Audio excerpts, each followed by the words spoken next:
Ya,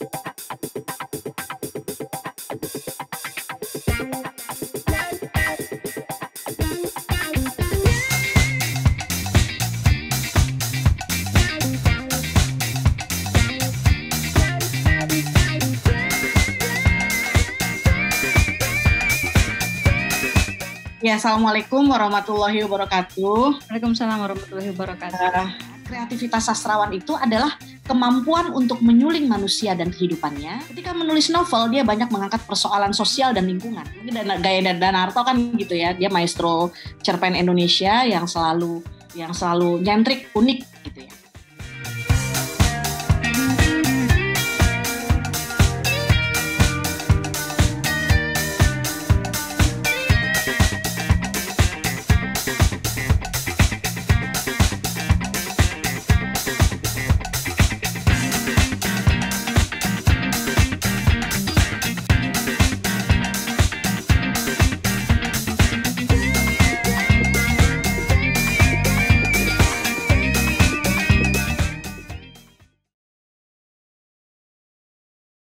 Oke ya, kelihatan ya. Menulis fiksi dari kejadian sehari-hari, tapi gambarnya nggak sehari-hari. Iya. Maaf, tadi baru bikin 1 jam yang lalu. Baik, ini langsung diserahkan ke saya nih. Silakan Kak Evi. Ya, Assalamualaikum warahmatullahi wabarakatuh. Waalaikumsalam warahmatullahi wabarakatuh. Mohon maaf kalau wajahnya kelihatan aneh. Tadi habis nangis-nangisan di acara Al-Quds ya, acara tentang Al-Aqsa di Lembaga Seni Budaya Peradaban Islam, terus baca puisi nangis-nangis, jadi mukanya jadi agak absurd gitu. Baik, hari ini kita akan bicara tentang menulis fiksi dari kejadian sehari-hari. Mohon maaf karena slide share-nya ini saya bikin baru 1 jam yang lalu, tapi mudah-mudahan tidak mengurangi esensi, kalau tadi Pak Isa ngomong esensi ya, dari materi kita hari ini. Baik, kita mulai kalau begitu. Nah, ini adalah A.A. Nafis, sastrawan Indonesia dari Minang, yang banyak sekali karya-karyanya, baik cerpen maupun novel, itu berangkat dari kisah sehari-hari. Yang paling kita ingat itu adalah cerpen beliau yang berjudul Robohnya Surau Kami. Ya, itu tentang seorang ahli ibadah yang khusyuk dan sebagainya gitu. Tapi ternyata dia tidak peduli pada anak istrinya, dia tidak peduli pada masyarakatnya, begitu. Nah, ketika ditilik, karena memang A.A. Nafis ini sering sekali membuat naskah-naskah yang sehari-hari saja, ternyata ketika diwawancarai dalam sebuah buku tentang proses kreatif, ya, dia mengatakan bahwa dia punya beberapa kekurangan. Yang pertama adalah dia merasa bahasa Indonesianya tidak lancar. Jadi bahasa Minang dia lebih bagus.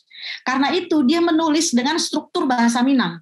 Jadi nulis cerpen bahasa Indonesia, novel bahasa Indonesia, tapi strukturnya seringkali pakai struktur Minang gitu. Sehingga dia ketika dia baca tulisannya, ketika temannya membaca, temannya suka bilang ini struktur kalimat kamu suka aneh. Ya, tidak seperti bahasa Indonesia pada umumnya, sehingga dia harus berlatih untuk itu. Dan dia mengatakan dia sekolah itu di INS Kayu Tanam. Dia mengatakan bahwa 11 tahun dia sekolah di sana, dia merasa tidak diberi pelajaran bagaimana mengungkapkan pikiran yang tepat dengan bahasa yang baik. Jadi lebih banyak bikin prakarya, ya, bukan menyampaikan sesuatu pendapat gitu atau melalui tulisan. Nah, kemudian ketiga, kenapa ketika ditanyakan dia selalu mengangkat hal-hal yang sangat sehari-hari, Nafis mengatakan dia nggak punya pengalaman hidup yang avantur, dia nggak punya pengalaman hidup yang aneh-aneh, yang unik-unik, yang bisa jadi bahan cerita gitu. Sehingga dia mengambil cerita-cerita yang lebih sederhana, yang sehari-hari. Jadi misalnya kita mau menulis ya, tapi kita nggak punya pengalaman ke 60 negara seperti Asma Nadia. Kita nggak punya pengalaman yang aneh-aneh, seperti misalnya saya dengan Asma pernah mengalami tinggal di sebuah rumah kontrakan yang sangat horor misalnya. Kalau malam hari semua tukang jajan yang lewat depan rumah kita panggil gitu, tapi mereka lari tunggang langgang gitu, karena katanya di belakang kita ya Dek, itu katanya ada pocong lah, ada kuntilanak gitu. Sementara kita manggil, bang, sate bang, sate bang. Tapi ternyata orang belakangnya seperti itu. Nah, dia nggak punya cerita-cerita yang mungkin dianggap aneh atau apa gitu. Bahkan mimpinya pun tak pernah aneh. Nah, saya sering memberi tips kepada teman-teman, kalau misalnya mau menulis sesuatu nggak punya ide, barangkali sesuatu yang diimpikan atau mimpi menjadi karya sastra, wah itu bisa sangat surrealis barangkali, atau sangat absurd, atau menjadi karya sastra yang bernilai gitu. Tapi Nafis pun mengatakan gitu, bahwa mimpinya biasa-biasa saja. Ya, jadi avonturnya itu ya tidak di mimpi, tidak di dunia nyata gitu, sehingga dia terbiasa untuk mengangkat cerita yang sehari-hari. Lalu dia juga mengatakan, walaupun mengangkat cerita sehari-hari, novel yang macet, begitu. Sehingga ketika dia punya waktu lebih senggang, kemudian dia coba untuk mengolahnya kembali. Nah, kita nih sering bikin cerpen atau bikin novel udah 3 bab, kita tinggal bikin novel baru. Cerpen udah berapa halaman, kita tinggal bikin cerpen baru, seperti itu. Nah, ini dari cerita-cerita sederhana keseharian yang ia buat, ya, dia selalu melihat reaksi dirinya dulu. Jadi ini termasuk sastrawan yang sangat peka kalau menurut saya, karena kita sering tidak bisa menilai reaksi diri kita ketika membaca karya kita, begitu. Tapi Nafis kalau dia menangis baca ceritanya, dia yakin orang lain pun akan menangis. Kalau dia bahagia baca ceritanya, dia yakin orang lain akan bahagia. Tapi dia tidak cukup dengan reaksi diri dia. Dia perlu masukan dari orang lain. Termasuk dengan istrinya. Apakah terlalu sederhana ataukah terlalu remeh ketika dia mengangkat cerpen Robert, istrinya mengerutkan kening, dia selalu ingin melihat ekspresi istrinya. Jadi bisa dicoba nih di rumah ya. Kita bikin karya gitu. Mungkin karya ini menurut kita, ini remeh-temeh nih, tentang seorang istri yang kelamaan di dapur, barangkali kita bikin cerita tentang itu gitu. Coba lihat kalau suami baca mukanya seperti apa, terus kalau adik atau kakak kita baca atau teman kita baca gitu. Jadi sastrawan besar seperti Nafis, dia selalu ingin memperhatikan dan mengambil peluang untuk belajar dari reaksi yang dialami dari reaksi orang lain atas cerita dia selain reaksi dirinya. Itu cerita tentang Nafis. Coba kita lihat cerita sastrawan yang lain. Bagaimana mereka mengangkat hal-hal apa yang paling banyak mereka angkat dalam tema-tema tulisan mereka ya. Nah, berbeda dengan Nafis, Muchtar Lubis barangkali lebih kental mengangkat tema kemanusiaan dan sosial dalam banyak karyanya, dalam semua karyanya. Itu karena Muchtar Lubis mengatakan bahwa karangan yang berbobot itu harus sanggup merekam masalah sosial, budaya, sejarah, politik pada masyarakat sekitarnya. Nah, menurut dia, kreativitas sastrawan itu adalah kemampuan untuk menyuling manusia dan kehidupannya, pengalaman masyarakatnya, sejarah bangsanya dan negerinya, lingkungan hidupnya, kebudayaan, dan sistem nilai bangsanya, baik yang homogen maupun yang beragam, dan kemudian menuangkannya dalam kerangka ciptaannya. Lalu, selain itu, dia harus menandai ciptaan ini dengan citra kepribadian. Nah, ini dia. Jadi kalau Anda baca novel-novelnya Asma, itu ada citra kepribadian Asma di sana. Jadi ada citra kepribadian, menurut Muchtar Lubis begitu ya. Jadi di semua karya kita, misalnya kita punya kemampuan mengangkat berbagai persoalan, dari yang paling sederhana sampai narasi-narasi besar tentang perang dan sebagainya. Ya, ketika kita menuangkannya dalam kerangka ciptaan kita secara otomatis menandai ciptaan kita ini sebenarnya dengan citra kepribadian kita. Citra kepribadiannya, keyakinannya, kejujurannya, nilai-nilai yang dipegangnya, keberaniannya, kebenarannya, dan rasa keindahannya. Jadi itu benar sekali. Bahkan kalaupun kita menulis yang mungkin buat orang lain itu sesuatu yang biasa, bukan narasi besar tentang sendal jepit lah seperti Kunto Wijoyo menulis gitu. Nah, tapi di dalam ciptaan itu, di dalam karya sastra itu, di dalam cerpen itu, di dalam novel itu ada citra kepribadian pengarang di situ. Ya. Nah, ini yang selalu dikatakan oleh Mohtar Lubis ya. Walaupun kita tidak mengangkat narasi besar, kita akan menandai ciptaan kita itu dengan citra kepribadian kita yang akan dilihat oleh pembaca. Ini Kunto Wijoyo.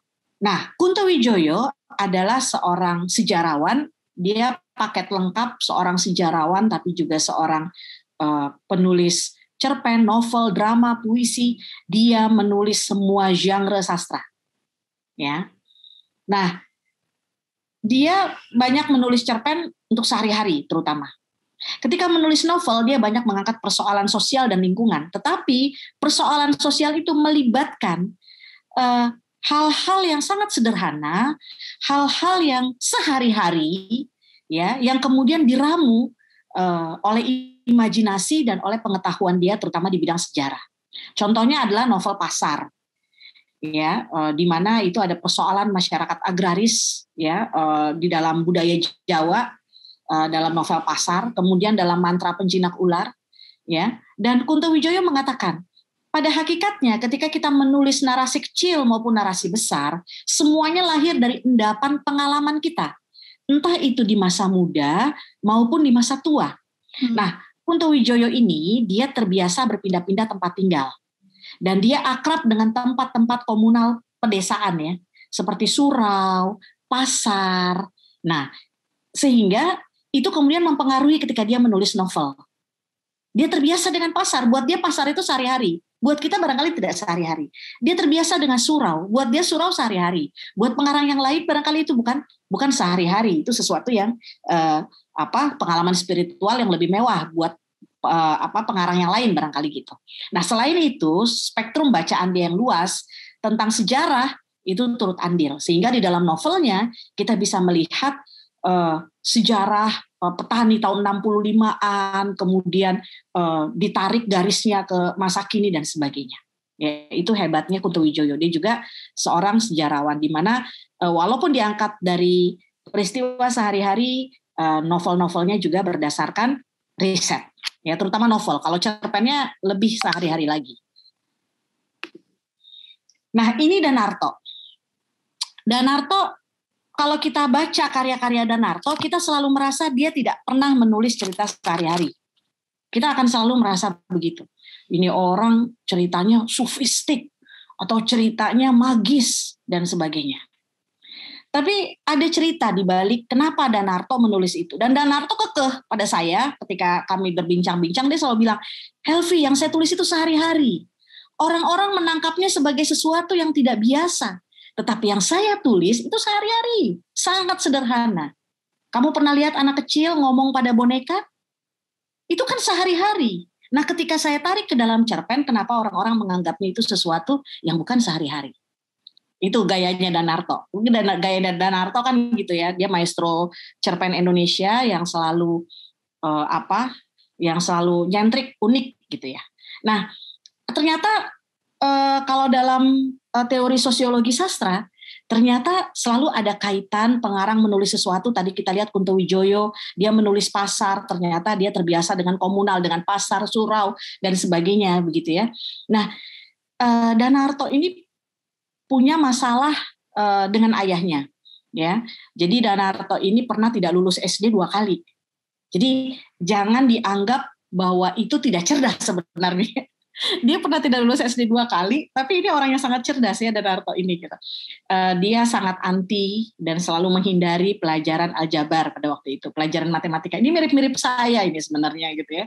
Dia selalu angka merah gitu, sehingga akhirnya dia pergi aja nggak menamatkan SMA-nya. Pergi aja dari sekolah, hilang 28 hari, langsung pergi aja gitu. Dan memilih untuk melukis dan untuk bikin-bikin cerpen. Ya, tapi waktu itu cerpennya belum dipublikasikan. Gitu. Nah, ayahnya sendiri dianggap ahli mistik. dianggap semacam dukun atau ahli nujum, di mana orang-orang di desanya di Jawa itu selalu minta masukan-masukan dari ayahnya. Terus ya soal-soal weton anaknya lah, yang mau nikah, yang mau melahirkan dan sebagainya, begitu. Nah, Danarto kemudian sering mengamati apa yang dilihatnya di dunia sehari-hari dengan cara pandang yang lain. Tapi yang menarik buat saya adalah cerita dia tentang bagaimana dia mulai sholat. Karena Mas Danarto bilang, saya nggak pernah sholat, Helvi, sampai saya berusia 27 tahun. Terus saya tanya, kenapa Mas? Apa yang membuat Mas Danarto kemudian sholat? Dia bilang, sederhana sekali. Saya melihat biji-biji padi, Helvi. Biji-biji padi, suatu hari saya melihat biji padi di dekat rumah saya, kemudian biji-biji padi itu disiram gemericik air. Pelan-pelan sekali dengan gemericikan air, agar padi-padi itu tumbuh. Saya tidak bisa membayangkan kalau itu disiram oleh air bertonton, maka dia tidak akan jadi apa-apa. Saya sih mikir ya ketika Mas Danarto almarhum cerita tentang itu, saya mikir apa kaitannya Mas ya kemudian dengan sholat dengan itu. Tapi ternyata itu membuktikan bahwa dia punya cara pandang yang berbeda ketika melihat sesuatu yang sangat sehari-hari. Jadi boleh jadi cara kita melihat sendal jepit di masjid dengan cara Kunto Wijoyo yang tadi melihat sendal jepit itu bisa menghasilkan dua cerpen yang sangat berbeda. Setiap orang melihat sebuah sendal jepit sebelah di depan masjid, sebelahnya hilang barangkali, atau sendal jepit yang hilang dari masjid. Dari 1.000 orang yang melihat akan jadi 1.000 cerita, akan jadi 1.000 novel, akan jadi 1.000 cerita pendek. Apa yang dilihat? Sesuatu sehari-hari. Tetapi nanti ketika kita lihat, ketika Danarto yang menulis cerpennya akan sangat berbeda. Dia punya ketertarikan terhadap mistik, tetapi dia sangat guyon orangnya. Dia sangat suka bercanda orangnya. Nah, sementara Kunto Wijoyo dia suka sejarah. Maka ketika dia menulis tentang sendal jepit itu akan sangat berbeda dengan Danarto yang suka mistik, sufistik. Nah, kebayang kalau itu sendal jepit itu yang menulis adalah Muchtar Lubis. Yang kita tahu Muchtar Lubis itu luar biasa ya. Dia dijuluki sebagai wartawan jihad, di mana dia pada masa Soekarno dia dipenjara selama 9 tahun lebih, hampir 10 tahun, karena dia memprotes beberapa hal yang dilakukan oleh Soekarno, termasuk menikahi banyak perempuan. Itu dipenjara, Muchtar Lubis. Dan dia punya semangat untuk membela kebenaran melalui karya-karyanya, membela lingkungannya. Dan kalau Anda baca Jakarta-Jakarta atau Anda baca Harimau-Harimau, ya bagaimana seseorang itu selalu punya harimau di dalam dirinya, ada ketakutan-ketakutan yang harus dilawan, seperti itu. Bahkan ketika dia di masa Soeharto, Muchtar Lubis yang tadi saya ceritakan, dia juga sempat dipenjara ya, kalau saya nggak salah tuh 2,5 bulan, karena pemberitaan tentang Pertamina. Ya, jadi ini orang yang akan berbeda ketika dia melihat sendal jepit, dia akan menulis sesuatu yang menurut saya juga berbeda. Jadi A.A. Nafis juga begitu. Jadi sesuatu yang sehari-hari bisa ditulis dengan sangat berbeda. Nah, ini agak ribet. Jadi intinya sastra itu menyuguhkan pengalaman batin yang dialami pengarang kepada penikmat karya sastra. Jadi soal sendal jepit tadi sesuatu yang sehari-hari dilihat, tapi setiap pengarang akan punya pengalaman batin tentang itu. Gitu. Akan punya pengalaman batin yang berbeda tentang itu. Nah, sastra itu menyajikan kehidupan dan sebagian besar terdiri atas kenyataan sosial masyarakat. Ya. Seperti itu. Jadi nggak bisa jauh-jauh dari masyarakatnya. Tidak bisa jauh-jauh dari keseharian. Kita ambil contoh ini. Oke. Ini adalah sebuah novel klasik Decameron ini. Ya. Ini ditulis oleh seorang penulis Italia pada tahun 1348 di masa pandemi wabah hitam atau Black Death. Waktu itu menjadi pandemi luar biasa. Katanya membunuh 1/3 sampai 2/3 populasi Eropa, katanya seperti itu ya. Seperti itu. Nah, Black Death ini sampai dengan mampu mengubah struktur sosial Eropa. Apa yang terjadi? Ketika wabah sudah menjadi sehari-hari seperti kita sekarang, maka orang seperti Giovanni Boccaccio ini nggak tahu nyebutnya yang benar kayak gimana ya, maaf. Ini orang Itali gitu. Nah, bagaimana dia merasa ini adalah sesuatu yang sehari-hari. Wabah ini sama ketika kita sudah 1 tahun mengalami new normal ini. Ketika pakai masker menjadi sesuatu yang sehari-hari. Ya, ketika sesuatu menjadi sehari-hari, ini kan sebenarnya narasi besar nih, wabah. Ya, tetapi kemudian si Giovanni ini, ya, dia menulis Decameron. Ya, ditulis selama berapa tahun di masa pandemi 1348 sampai dengan pandemi itu selesai. Selesai tulisannya 1353. Ya. Ketika itu sudah menjadi sesuatu yang perlu dia tulis karena dia alami sehari-hari. Nah, di dalam ceritanya dia terpengaruh sebenarnya kisah 1001 malam ya. Jadi dia menceritakan 7 wanita, 3 pria lari dari Florence yang waktu itu dilanda wabah di 1348 saat dia mulai pertama menulis cerita ini. Kemudian caranya untuk tetap waras, ya, cara untuk tetap waras adalah mereka menghabiskan waktu dengan saling bertukar cerita. 10 cerita setiap hari dari tiap orang. 1 cerita setiap hari, jadi ada 10 cerita. Nah, selama 2 minggu hingga akhirnya mereka mendapatkan total 100 cerita. Nah, melalui bingkai 100 cerita itulah penulis kemudian menceritakan masa-masa yang berat yang kemudian menjadi sehari-hari pada masa itu. Tokoh utamanya Pampinia, ya, dia yang menggagas, dia memilih berkumpul, bertukar cerita di atas bukit sebuah pedesaan sampai dia lupa dengan situasi pandemi yang sebenarnya. Jadi cerita-cerita itu membuat mereka akhirnya lupa pada situasi pandemi yang sebenarnya. Ini ketika pandemi sudah menjadi sesuatu yang sehari-hari. Pada karya yang mendapat hadiah Nobel yang ditulis oleh Albert Camus, ya, ini Sampar, diterjemahkan Sampar ya ke dalam bahasa Indonesia. Dia membuat karya yang lebih absurd. Ini juga pada waktu itu sedang ada pandemi ketika dia menulis ini.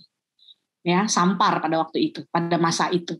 Nah, dia memilih menulis, cuman Albert Camus ini dia punya dia punya ketertarikan terhadap absurditas ya, sehingga dia menulisnya dengan cara yang lebih absurd gitu. Nah, kesimpulannya adalah sebelum kita diskusi, ide dan pengalaman kejadian sehari-hari mungkin sangat sederhana, tetapi bisa ditulis dengan berbeda dan khas. Kalau kita mau menulis narasi besar, ide yang hebat sekali, kita mau bikin cerita tentang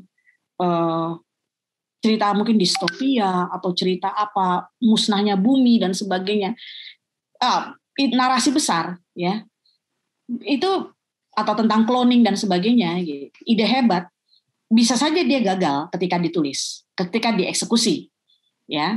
Nah, tapi dari hal-hal sederhana dan realis seperti Danarto ya, bisa saja muncul karya-karya yang lebih fiksi dari fiksi.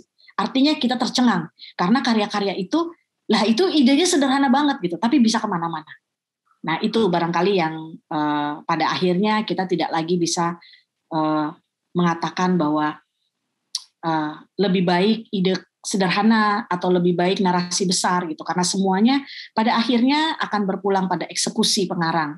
Bagaimana kita mengolah cerita itu. Artinya faktor ide cerita yang bagus dari sehari-hari maupun sesuatu yang narasi besar tadi tentang sesuatu yang besar yang bukan sehari-hari, itu memerlukan teknik menulis, memerlukan proses pengendapan, teknik menulis, editor yang bagus untuk menjadikannya suatu karya yang baik. Itu saja dari saya. Kita bisa mulai diskusi, barangkali itu lebih menarik. Terima kasih. Yes, keren banget Kevi. Seperti biasa nanti minta itunya ya, minta bahannya ya. Buat teman-teman yang mengikuti tidak dari awal ya, nanti bisa ditonton live kali ini. Dan setiap Rabu acara Belajar dari Bintang dengan berbagai narasumber ya, Bunda Elvi termasuk yang paling sering kita minta karena ilmunya luar biasa. Kemudian ada juga scriptwriter, ada juga sutradara ya, penulis juga macam-macam ya, penulis sama belajar ya. Sama-sama belajar ya. Ya, tapi ini kesempatan yang luar biasa dan gratis. Jadi setiap Rabu jangan lupa ikuti Belajar dari Bintang live di Facebook grup komunitas Bisa Menulis Baru ya, atau di sini. Nanti linknya biasanya suka kita share ya Kak ya di Instagram kita. Baik Kak, ya tadi kan dibahas ada citra kepribadian si penulis yang masuk ya. Nah kalau Ade kan misalnya menganggap penulis sendiri harus memberikan sentuhan personal. Ini bedanya apa menurut Kakak atau ada persamaannya? Sebenarnya itu kalau dalam teori mungkin itu bisa disebut sebagai gaya pengarang ya. Gaya pengarang. Cuma Muhtar Lubis di dalam bukunya teknik sastra ya, dalam bukunya itu dia mengatakannya seperti itu. Begitu. Nah, setiap orang dia pasti punya gaya yang khas yang kita tidak bisa meniru dan itu bagian dari citra kepribadiannya. Jadi karena itulah kita bisa melihat kira-kira pengarang ini seperti apa, pemikirannya seperti apa dari karya-karyanya. Jadi karya-karya itu tidak telanjang datang kepada kita gitu. Kita bisa tahu. Jadi kalau ada pengarang yang mengatakan bahwa dia sama sekali tidak terkait dengan karyanya gitu ya. Sebagaimana teori-teori sastra modern yang mengatakan bahwa teks tidak boleh diperlakukan tidak boleh dikait-kaitkan dengan pengarangnya. Ya, di dalam teori-teori sastra yang lain itu dibantahkan sendiri ya, di dalam sosiologi sastra, di dalam strukturalisme genetik, itu dibantah sendiri bahwa bagaimanapun memang terkait, bagaimanapun karya itu terkait dengan penulisnya. Artinya ada pemikiran penulis di situ, ada perasaan penulis di situ, ada keberpihakan penulis di situ. Kayak Asma nih sering salah pahami. Dia sering nulis tentang poligami gitu ya. Orang-orang yang nggak baca karya dia dikira pro gitu. Padahal dia disebut kemarin buzzer poligami, Masya Allah, gara-gara buku istri kedua. Julukan baru. Julukan baru ya, buzzer poligami, Masya Allah. Padahal itu hanya Padahal itu hanya teknik marketingnya Asma saja gitu. Karena dalam cerita-cerita Asma tuh sebagian besar itu dia sangat membela perempuan gitu dan tidak anti poligami tapi juga tidak menganjurkan poligami gitu. Benar nggak? Benar. Kayak sebetulnya kalau udah pada baca Surga yang Tak Dirindukan, catatan hati seorang istri kedua, tahu sebetulnya. Nah itu. Supaya ini, sorry. Supaya kalau kita ingin lebih dalam, ya. Kalau para sastrawan tadi kan, maksudnya mereka sendiri sudah kita bisa melihat bahwa karya-karyanya ya. Ada something gitu ya di bawah itu. Kan mereka dari mulai juga deh. Mereka juga dari mula. Kenapa? Mereka kan juga dari mula. Iya, maksud tadi gini. Sekarang kalau kita pengen mempelajari nih gitu ya, apa sih yang harus dilakukan penulis yang ingin mengangkat tema-tema keseharian yang dekat dengan dia agar lebih dalam? Oke, kalau menurut saya sebagai penulis pemula terutama itu memang lebih menarik atau lebih asik sebenarnya kita mengangkat hal-hal yang ada di sekitar kita. Karena itu bukan mustahil menjadi sesuatu yang juga baik, sesuatu yang juga indah, sesuatu yang juga keren ketika diangkat.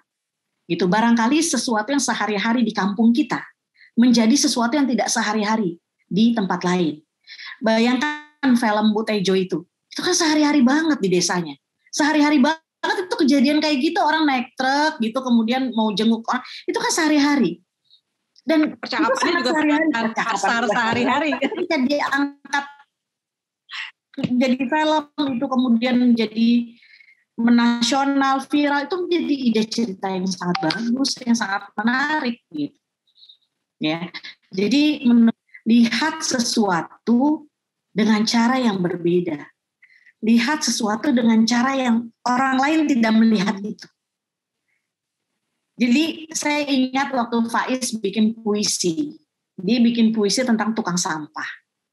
Di akhir puisinya itu, ini waktu dia kelas 2 SD. Di akhir puisi itu, dia berdoa kepada Allah gitu. Tolong dia bisa melihat wangi di dalam sampah gitu. Wangi ini adalah bagaimana seorang tukang sampah sangat baik hati. Dia memunguti sampah, seorang yang baik hati, dan itu sesuatu yang wangi, walaupun yang dia bawa adalah sampah. Ini kan cara pengamatan yang menarik. Karena itu, ini untuk puisi ya, ini untuk teman-teman yang suka puisi nih. Kalau untuk teman-teman yang suka puisi, cara mengamati hal-hal yang sehari-hari, hal-hal yang sederhana, adalah, atau mengamati yang besar sekalipun, narasi besar, adalah dengan memakai mata kanan penyair dan mata kiri adalah mata kanak-kanak. Pertahankan mata kanak-kanak kita. Itu kalau mau menulis puisi. Kita bermain-main dengan kata dan sebagainya, pertahankan mata kanak-kanaknya. Satu pakai mata penyair, satu pakai mata kanak-kanak. Nah, Danarto dalam menulis juga seperti itu. Ketika dia menulis cerpen atau novelnya, saya ngelihat banyak bercandanya ini gitu. Jadi jangan-jangan dia memakai mata kanak-kanak ketika tokoh-tokohnya yaitu berbicara dengan oksigen, ya, dengan zat asam, berbicara dengan kodok, rintrik yang buta, temennya bicaranya dengan tanaman. Jangan-jangan dia melihat itu gitu. Jadi ada sesuatu yang fresh, sesuatu yang berbeda. Jadi saran saya sendiri ya kayak. Coba kita mulai melihat sesuatu di dekat kita gitu. Ya, misalnya kita melihat melihat bedak ini gitu. Apa sesuatu yang lain yang bisa kita lihat bedak? Nggak mau promosi bedaknya mereknya gitu. Apa sesuatu ketika kita melihat kabel, belitan kabel? Apa yang Anda lihat ketika Anda melihat belitan kabel gitu? Bisa eksplorasi nggak di situ gitu? Jadi pada akhirnya menjadi satu kisah gitu. Di rumah saya terlalu banyak. Saya kemarin keluar rumah dan sempat melihat di nggak jauh dari rumah saya itu ada tumpukan kabel yang banyak sekali, memenuhi jalanan gitu. Sampai saya tanya sama suami saya, ini apa mas? Nah, tapi mungkin di benak saya ketika kalau saya bikin cerita, apa yang harus saya lihat ya dari tumpukan kabel itu? Bagaimana kalau tiba-tiba kabel-kabel itu menjadi hidup? Misalnya, dan sebagainya. Jadi cara pandang yang kita melihat sesuatu yang sama-sama dilihat orang, tapi mungkin kita bisa menghidupkan itu. Seperti itu kira-kira ya. Oke, Kak Evi, makasih banget ya. Buat teman-teman kita buka mungkin ya, Bro Bahrul, tanya jawab malam ini silakan yang di Zoom mungkin ingin bertanya langsung ya. Omar nggak boleh tunjuk tangan dulu, Omar belakangan. Omar tiap absen. Udah dibantah dulu, ditolak dulu nanya Omar ya. Nah, ini Omar salah satu orang yang paling keren di KBM ya, selalu bertanya. Tadi sekilas selalu hadir. Tadi Ko Jokowi gabung ya. Oh iya, Bapak Presiden kenapa ada di sini gitu ya? Ya silakan. Bro Bahrul siapa duluan nih? Ya. Oke, Mbak Tarida cerita dulu ya. Oke, silakan Mbak Tarida. Singkat, cepat, padat ya, biar nanti banyak yang bisa bertanya ya, biar Mas Omar Ahad juga kebagian ya. Bismillahirrahmanirrahim. Mbak Asma sama Bunda Helvi ya, saya panggil ya. Oke. Boleh. Enggak, benar. Cuma saya merasa menjadi diskriminasi sih begitu. Soalnya kan cuma beda 2 tahun. Oke, Bunda Asma sama Bunda Helvi. Vida, udah Mbak Tarida nggak jadi Mbak Tarida udah bener. Silakan Mbak. Oke, ini ada beberapa pertanyaan sayanya. Jadi akhirnya nggak berani manggil. Nanti mungkin boleh nanti moderatornya dibantu jawab gitu ya. Jadi ini kemarin kan sebelum ini kan Mbak Helvi pernah isi yang tentang penulis Anna Karenina yang gitu-gitu. Nah itu tuh emang bener-bener ya. Jadi bagi saya sendiri kalau misalkan Mbak Helvi itu ngasih itu semacam motivasi buat saya sendiri. Nah itu tuh tapi saya nggak nemu rekaman videonya di mana. Jadi mungkin nanti share link gitu ya di WhatsApp di Zoom-nya. Soalnya emang bener-bener nggak ketemu di mananya. Padahal pengen ngelihat lagi, refresh lagi kayak gitu. Nah, kayaknya ada di aplikasi KBM di belajar KBM Academy. Saya nggak. Ya Bro Bahrul. Jadi coba di download KBM app-nya, kemudian lihat di KBM Academy karena semua pembicara kayaknya ditayangkan di sana setelah diedit. Oke. Nah sambil nunggu diedit bisa dilihat di Facebook grup KBM ya Mbak Tarida. Iya itu juga bisa. Oke. Mbak Tarida ada pertanyaan atau itu aja? Ada masih ada. Oke, jadi kemudian ini pertanyaan saya kemudian tentang lempar cerita pertama yang tadi Mbak Helvi katakan. Nah yang saya tanya tuh kayak gini. Jadi saya setiap kali melempar cerita entah itu ke ibu saya atau bagus. Selalu bilangnya bagus tak kayak gitu selalu. Tapi terus ketika saya lempar ke orang lain ataupun ketika nanti saya masukkan ke KBM kayak gitu, kok yang bacanya sedikit gitu ya. Ini sebenarnya gimana kayak gitu, dan terus berarti kan saya harus pilih-pilih tuh untuk pembaca pertama saya siapa gitu kan ya, biar saya bisa dapat feedbacknya. Karena saya terus terang sampai sekarang tuh nggak tahu nggak tahu kelemahannya saya gimana. Udah punya suami? Belum. Nah itu kaitannya apa tuh Kak dengan suami? Ada. karena terus terang terkadang saya, ini nyambung sama pertanyaan ketiga saya. Kapan suatu gaya kepenulisan itu bisa dikatakan jadi identitas kita sebagai penulis, kayak yang tadi Mbak Helvi katakan kan yang penulis Minang tadi, maaf saya lupa siapa namanya. Nafis ya. Nah, kalau misalkan sekarang penulisnya kayak kalau saya boleh bilang tuh Suraya Pidi Baik, itu kan kalau misalnya beliau menulis kan dengan gaya bahasa yang begitu berbeda gitu. Kalau misalkan kita ngelihat kalau bagi guru bahasa Indonesia mungkin apa yang ditulis sama Suraya itu salah kayak gitu untuk struktur bahasanya. Karena saya karena saya terus terang kalau nulis tuh saya ini karena saya kalau misalkan menulis itu suka pakai bahasa yang agak aneh-aneh kayak gitu. Kalau misalkan kayak langit menguning tuh kadang-kadang saya tulisnya langit langit terlalu banyak bilirubin misalkan untuk penyair itu kan tadi kan Mbak dua dulu ya. Iya deh kalau kayak oke. Baik. Terima kasih ya. Ya, sama-sama. Iya, makasih Mbak Tarida ya. Oke. Nanti kalau ada waktu kita ngobrol lagi. Oke, silakan Kevin. Ya, langsung dijawab atau gimana, Denny? Langsung dijawab aja, Kak. Dijawab sama-sama. Langsung dijawab.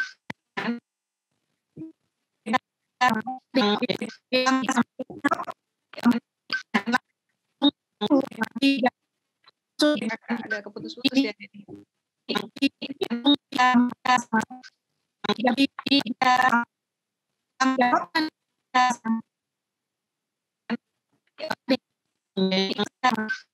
Enggak, udah sekarang jelas Kak. Kenapa? Jelas nggak? Putus-putus ya? Bisa ya?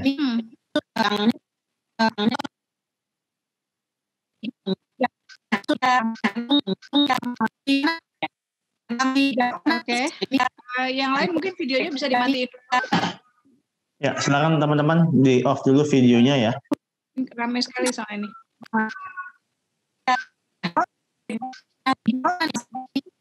Silakan Kevin, coba deh.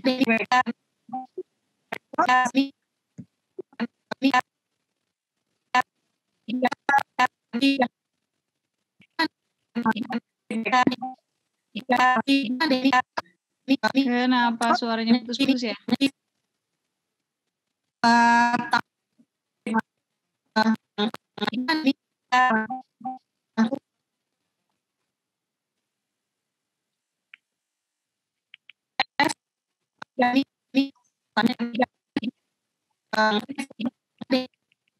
Ya, coba deh Kak.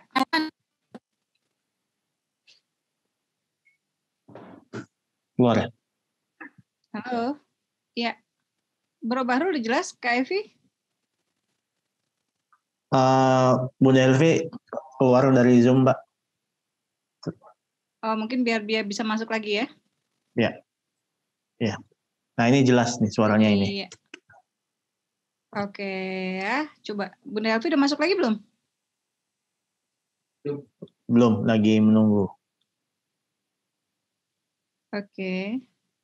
Tadi sambil Asma jawab ya pertanyaan Mbak Tarida, kalau secara bahasa mah bebas aja. Jadi memang kita sendiri kan memang harusnya sebagai penulis mencari diksi ya. Jadi tidak hanya ya ketika menulis sebetulnya boleh menulis aja semudahnya, tapi setelah itu kita bisa lebih memilah diksi, termasuk yang Mbak sampaikan tadi langit mengandung bilirubin dan sebagainya gitu. Jadi itu sah aja, nggak masalah ya.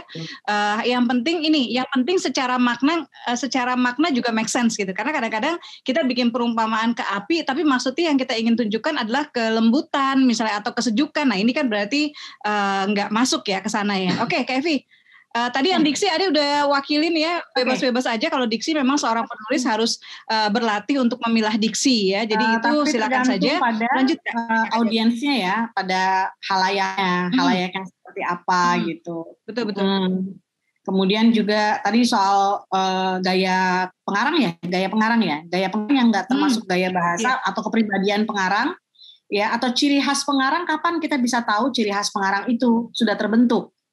Karena biasanya penulis awal itu dia banyak meniru dulu, misalnya mau nulis seperti Raditya Dika, seperti Pidi Baik, seperti Asma Nadia, biasanya meniru dulu. Nah, tapi lama-lama nanti dia akan menemukan gaya khasnya sendiri. Jadi nggak apa-apa kalau awal-awal kita seolah-olah seperti itu. Saya dulu sangat suka dengan Putu Wijaya, dengan Danarto, sehingga tulisan-tulisan saya kok agak-agak mirip nih sama Putu Wijaya. Tapi lama-lama saya menemukan identitas saya sendiri. Seperti itu ya. Yang kedua tadi apa?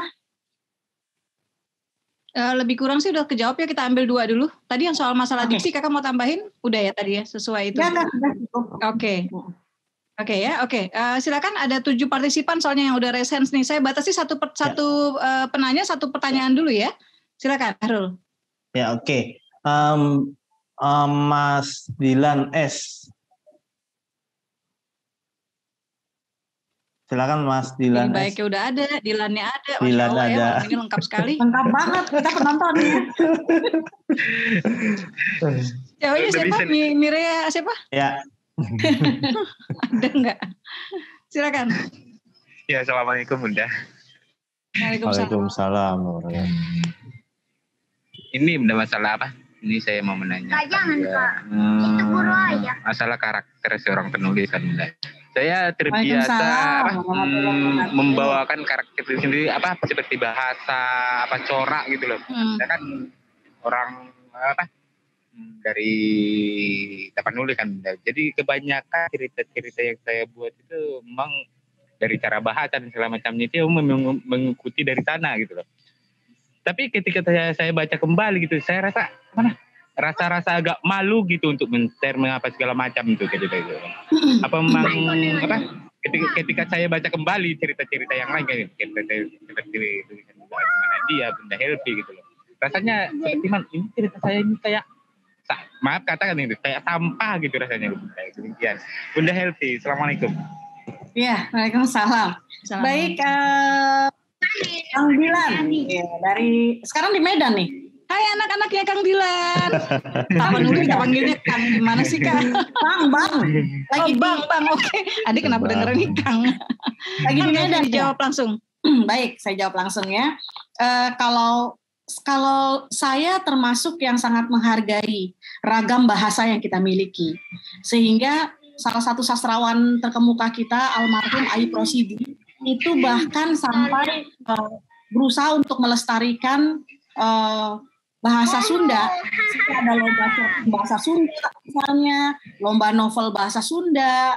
Saya kira tidak jadi masalah kalau misalnya kita bikin novel yang nuansanya Tapanuli, kemudian bahkan bikin dalam bahasa daerah kalau memang cukup banyak peminatnya silakan. Atau kalau memang karakternya orang Tapanuli, maka itu menjadi relevan, tidak masalah, ada di dalam novel itu. Nah, saya pernah bikin cerpen Betawi misalnya. Cerpen Betawi, pas saya baca, saya ngakak-ngakak sendiri. Judulnya Titin Gentayangan, itu ada di buku Juragan Haji. Itu lucu banget cerpennya, karena saya sekali-sekali tulis waktu kakak kuliah kan ya? Ya, dialog-dialognya itu dialek Betawi. Saya ingin sekali gitu, saya tulis pakai bahasa Betawi ini, tapi narasinya tetap bahasa Indonesia. Jadi kalau itu ditujukan untuk halayak, untuk masyarakat Indonesia secara keseluruhan, dalam dialog boleh pakai logat Medan lah, atau kata-kata bahasa Medannya keluar gitu ya, asal ada keterangan di bawahnya. Tapi narasinya, deskripsinya, narasi ceritanya, nah itu bahasa Indonesia. Hanya dalam dialog boleh kita gunakan bahasa daerah, bahasa slang, logat, apapun itu boleh kita buat gitu. Nah, tapi kalau yang sekarang kan kebablasan, kalau banyak di aplikasi gitu misalnya lo gue gitu ya. Itu sih kalau memang ditarik mau ke budaya Jakarta, setting Jakarta, itu sih nggak jadi masalah gitu. Cuma kan kalau sekarang yang banyak kan nggak jelas gitu, cuma ke pergaulan saja gitu. Sementara narasinya tetap pakai bahasa slang seperti itu, tapi dialognya juga begitu. Jadi yang boleh itu kalau dalam tata bahasa, karena saya dosen bahasa dan sastra, ya di dalam narasi kalimat yang baik, bahasa Indonesia yang baik, tetapi di dalam dialog boleh. Nah kecuali nanti Bang Dilan mau bikin, aku pengen bikin novel Tapanuli, itu keren banget.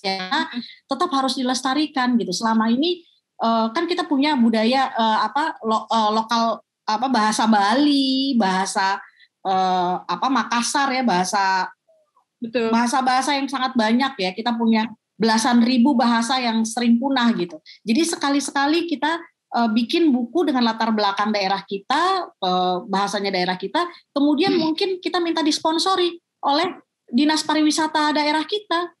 Itu bisa menjadi heritage nanti buat masa depan. Sambil ini ya Kak, mungkin mengangkat warisan cagar budaya juga ya, atau warisan sejarah yang ada di sekitarnya. Jadi semacam upaya untuk mempromosikan. Karena saya juga, Ade juga gemes sih Kak gitu. Maksudnya kenapa kayak Korea itu untuk melejitkan kimchi kan, mereka ya di drama Koreanya, di novel-novelnya gitu, jajangmyeon dan sebagainya gitu. Jadi bisa angkat warna lokal, tempe aja susah. Kenapa Kak? Bisa angkat warna lokal. Warna lokalnya saja, tapi bisa juga kita semuanya jadi dalam bahasa itu. Tidak masalah selama itu ada penerbitnya, dan kalau perlu ada yang mau modalin, datang ke Dinas Pariwisata, bawa proposal, saya mau bikin novel tentang Danau Toba, settingnya Danau Toba, ini Danau Toba, kearifan lokal Danau Toba, tapi saya mau bikin dalam bahasa Tapanuli. Misalnya. Itu saya kira itu warisan. By the way Asma, ini dong mumpung ini momennya sehari-hari, mau ngundang dong yang para ayah tuh, Mas Omar Rahed, kemudian Bang Dilan ya, dan yang cowok-cowok ya, saya ditanyain terus kapan ada catatan hati seorang suami. Nah silakan. Saya juga mau cerita nih, banyak cerpen saya dan novel saya itu dari sehari-hari, hampir semuanya sehari-hari. Ya saya pernah ceritakan ketika Mas Gaga pergi itu cuma gara-gara saya pengen punya abang. Saya nggak punya abang, kemudian akhirnya saya mikir kalau saya punya abang gimana ya, udah ciptain aja sendiri. Akhirnya saya ciptakan sendiri. Nah kemudian cerpen-cerpen saya yang lain juga hampir semuanya itu sehari-hari kok gitu. Piranti Hati yang Retak tentang seorang, tahun 88 saya pakai hijab, ibu saya masuk rumah sakit, ibu kita ini masuk rumah sakit, akhirnya saya bikin cerpen tentang seorang ibu yang shock anaknya pakai hijab di Piranti Hati yang Retak gitu. Jadi sesuatu yang saya alami gitu. Naksir orang nggak dapet misalnya gitu ya, itu juga jadi puisi, jadi cerpen. Jadi setiap perasaan kita jangan sampai mubazir, jadikan aja karya gitu. Udah nggak dapet orangnya, masa nggak ada karyanya juga? Kalau saya begitu gitu ya. Wah, masuknya mantan ya, jadi makin banyak mantan, bayangkan mantan makin banyak karya. Kalau satu mantan satu cerpen kan gitu, 15 mantan satu novel udah satu buku tuh. Tapi lama-lama Denny, lama-lama saya menerima tuh. Jadi banyak ibu-ibu, Mbak Helvi tulisin saya puisi dong, nih buat mantan suami saya yang sudah sangat menyakiti hati saya. Oh sini saya tulisin puisinya. Saya tuliskan puisinya gitu. Ada di buku saya gitu. Jadi jangan dikira, wah ini pengalamannya Mbak Helvi. Jadi kadang-kadang pengalaman yang sehari-hari yang kita dapatkan itu juga dari cerita orang. Bukan melulu pengalaman kita pribadi.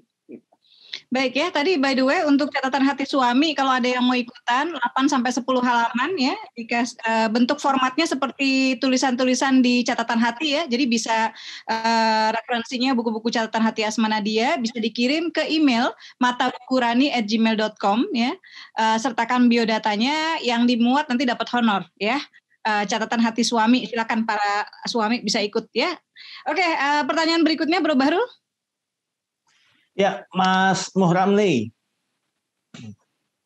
Ini laki-laki semua malam hari ini. Mas Omar nanti boleh nanya dulu Mas Omar kalau mau nanya ya. Siap. Baik, terima kasih Mas. Iya, silakan Mas Muhammad Nabi. Assalamualaikum Bunda Asma Nadia sama Bunda Helvi. Waalaikumsalam warahmatullahi wabarakatuh. Itu baru adil sama Bunda. Udah.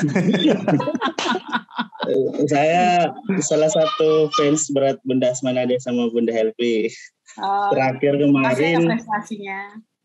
Terakhir kemarin baca ini buku Bidadari Berbisik sama Sehidup Sesurga. Kalau Bunda Helvi ya.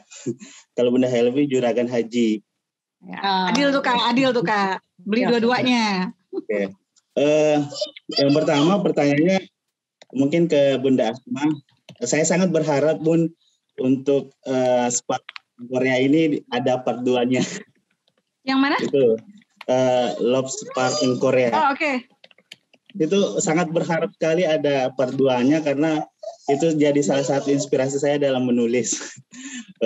Terus pertanyaannya, gimana sih membangun struktur kepenulisan khususnya untuk memadukan antara kegiatan traveling dengan kegiatan fiksi itu sendiri? Karena yang paling membekas sekali untuk Asma Nadia itu Assalamualaikum Beijing dan Love Spark in Korea. Itu keren sekali. Oke, terima kasih Bunda. Ya, baik. Mas Muhammad Ramli, sebetulnya kalau lagi ada Mbak Helvi lebih baik tanya ke Mbak Helvi. Ada awalan doang ya Kak ya? Karena struktur cerita dia lebih jago ya. Berarti sudah clear yang dari Kakak Deni. Kenapa? Kakak udah clear yang tadi, udah clear semua, jadi nggak perlu tanya. Oke ya. Kalau Asma mungkin saya jujur saya nggak suka traveling, nggak suka nulis ketika traveling. Satu-satunya tulisan yang saya kerjakan ketika traveling adalah Resonansi Republika. Dari tahun 2011 ya sampai sekarang berarti udah 10 tahun setiap Jumat di belahan bumi manapun, mau di Rusia, mau di Kanada, mau di Jerman, saya akan melipir cari wifi supaya bisa kirim Resonansi Republika ya, itu yang saya jaga. Kalau naskah Assalamualaikum Beijing itu terusannya saya lanjutkan ketika di Barcelona, itu naskah yang paling banyak saya bawa jalan-jalan. Saya diundang program Writers in Residence, kemudian kalau Jilbab Traveler Love Sparks in Korea itu saya selesaikan di New York ya, di satu apartemen punya orang yang ketemu di jalan tidak sengaja, tapi kemudian mengilakan saya tinggal sendirian di apartemennya selama seminggu di New York, yang dari kamar mandinya saya bisa lihat Empire State Building. Minta doanya kapan-kapan saya pengen nulis tentang itu. Tapi satu lagi novel dengan jejak traveling sebetulnya yang banyak nggak tahu adalah Surga yang Tak Dirindukan 2. Itu tentang Eropanya, kemudian juga Hungarianya, saya kira salah satu rekaman ya dari traveling ya. Memadukan bagaimana bisa saya riset ketika saya traveling, saya mencoba menyerap apa yang saya bisa serap dari masyarakatnya. Makanya saya suka naik kendaraan umum biasanya, karena menurut saya ada titik-titik yang bisa kita sentuh ketika kita menghabiskan lebih banyak waktu di luar gitu ya, dan menempatkan diri pada dinamis masyarakat yang dinamis gitu. Nah, yang lain-lainnya kalau soal struktur cerita, saya menulisnya setelah di tanah air gitu. Jadi ini hal lain, tapi saya kira sekarang harus traveling kemana-mana juga karena sekarang kan risetnya juga udah gampang ya Kak ya. Iya. Juga sekarang gampang kan. Terus ada Mbak Helvi kayaknya juga pernah kan bikin kayak bikin pesantren impian, bikin yang settingnya belum pernah. Belum pernah ke sana gitu. Banyak banget itu. Apa yang harus dilakukan jadinya kalau kayak gitu? Riset. Jadi kalau kayak misalnya saya bikin novel Akira Muslim Watashi wa, itu saya belum pernah ke Jepang kan. Ketika saya bikin Jaring-Jaring Merah tahun 98, saya belum pernah ke Aceh. Saya baru ke Aceh tahun 2001. Kemudian ketika hampir semuanya, Bosnia, Palestina sampai sekarang juga belum masuk, bikin puisinya banyak, bikin cerpennya banyak, bikin novelnya. Sampai sekarang belum pernah masuk Palestina, baru sampai gerbangnya aja gitu. Karena waktu itu sempat dilarang untuk masuk gitu. Seperti itu gitu. Jadi ya karena itu riset. Ada satu cerita saya, judulnya Ibis. Itu ceritanya tentang saya cuma gara-gara saya baca buku di perpustakaan, dan buku itu tentang seorang laki-laki umurnya 32, saya lihat dia lahir di Barabai, Kalimantan Selatan. Terus begitu saya lihat fotonya, saya langsung terenyuh tuh, saya bilang saya harus bikin cerita pendek tentang dia gitu. Saya nggak tahu dia siapa, sampai akhirnya saya riset, susah banget untuk menemukan sosok profilnya dan sebagainya. Ternyata dia seorang pahlawan, dipanggil namanya Demang Leman, tapi nama kecilnya Ibis. Kemudian lahirlah cerpen saya judulnya Ibis. Itu cuma gara-gara itu cuma gara-gara saya nemu profil singkat dia di perpustakaan yang sudah robek lagi bukunya, bercerita tentang dia hanya 1/4 halaman cerita itu. Dan kemudian saya kembangkan sendiri lewat imajinasi saya. Gitu. Karena Ibis ini memang harus diangkat. Jadi ada misi juga sih sebenarnya. Saya merasa Ibis ini pahlawan yang hebat. Dia harusnya diangkat gitu sebagai pahlawan nasional. Tapi mungkin kita nggak pernah dengar nama dia. Jadi pada akhirnya saya biasalah masih obsesi pengen punya abang lagi, bikinlah IDIS gitu. Seperti itu. Iya, sebetulnya lucu ya bahwa obsesi juga bisa menjadi membuka ide. Kalau di Mbak Helvi ketika Mas Gaga pergi, saya obsesi punya abang, obsesi yang sama, tapi di buku Aisyah Putri. Kemudian di Gai Jamilah ya Kak ya? Iya. Baik, satu pertanyaan lagi mungkin ya.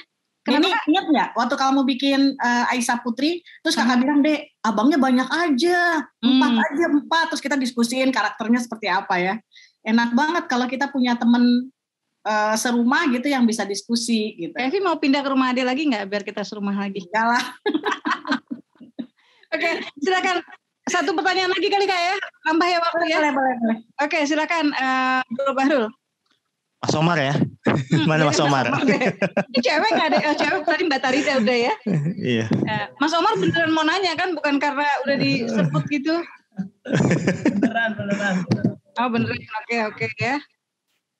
Tuh kalau sering nanya dihafal tuh ya. Iya silakan Mas Omar. Iya sebenarnya mirip Jokowi loh Mas. Iya.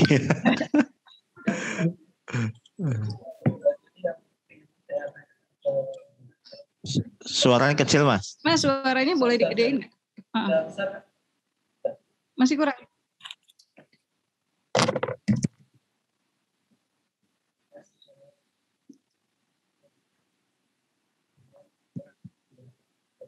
Belum terdengar Mas. Wah, itu Adil tuh Kak Adil ya. Makanya beli buku adiknya Adil ya. Mas Omar belum kedengeran nih suaranya nih. Atau langsung nggak pakai headset, barangkali bisa Mas. Boleh, langsung aja. Ini masih kecil suara saya.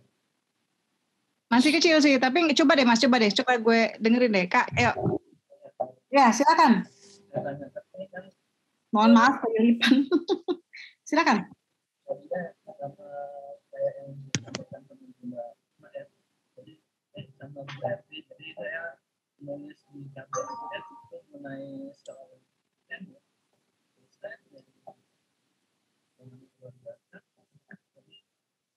Mas aku nggak nangkep. Mas di chat aja ya. Masih jelas. Dicabut coba headsetnya Mas, langsung ke perangkat. Ini jelas nggak? Nah, Lebih jelas. Oh iya. Jadi naskah saya yang pertama di KBMF itu mengangkat kisah tentang seorang dokter ya yang berasal dari kalangan kelas menengah ke bawah. Jadi seperti yang disampaikan oleh Helvi, jadi saya tuh dikasih dulu ya untuk menulis. Jadi itu benar-benar terinspirasi dari karyanya Bunda Asmat yang Bidadari untuk Dewa. Yang saya tanyakan itu gimana sih kita bisa, kan tadi disampaikan Bunda Helvi, nanti suatu saat bisa dapat cita diri penulis sendiri atau punya ciri khas sendiri ya. Dan lagi saya tambahan ya, jadi apa nanti kalau kita biasanya menulis novel biografi itu yang kita kuasai satu genre itu nggak monoton nantinya, jadi bisa ternyata merasa itu cuma bisa di novel biografi itu. Terima kasih Bunda Devi dan Bunda Asma.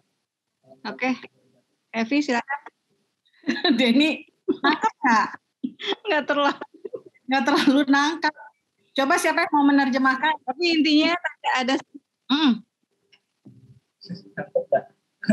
Jadi intinya sih saya pengen tanya, gimana sih kita dapat menggali ciri khas kita sendiri? Oh, menggali ciri khas sebagai penulis. Ya, jadi gini, untuk penulis yang selalu membaca terfokus pada satu karya, ya misalnya hanya jadi penggemar Asma Nadia, gitu ya.